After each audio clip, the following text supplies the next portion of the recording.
હરે રામ જયંતિભાઈ વહુ આઈ જલ્દી જો પીળા કલરનો સાડલો ને લાલ કલરનો બ્લાઉઝ એક નંબરની અવરચંડી નથી કરતા વાતો હું તો ભગવાનનું નામ લઉં છું. હરે રામ તને એવું નથી લાગતું કે હમણાં ચેતનાબેન ની વધારે પડતી ટણી વધી ગઈ હોય? હરે કૃષ્ણ લાયા છે આ લોકો લાણીમાં શું લાયા છે? મેં કાલ સ્ટીલના ડબ્બાના ભાવ પૂછતા જોયા હતા કાંધિયા જેવા. બોલ ખાલી 150 રૂપિયાના ડબ્બા જોતા હતા મોયા. હરે રામ પેલી જયેશભાઈ છોકરો નહીં કોકને લઈને ભાગી ગયો. હરે કૃષ્ણ નથી કરતા વાતો બાપા.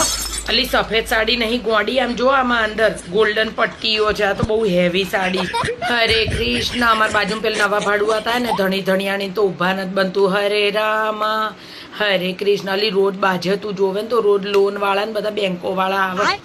હરે કૃષ્ણ હરે રામ અલી હું તો કઈ લાણી માટે આવતી જ નથી. જો હું તને કહું એ હાલો ગરદણી ચા તો પીવડાવ. છેલ્લે પેલ સુમનભાઈ ત્યાં હતા ને ભજન તો બધાને માટે ગાંઠિયા ને એવું લાયા હતા.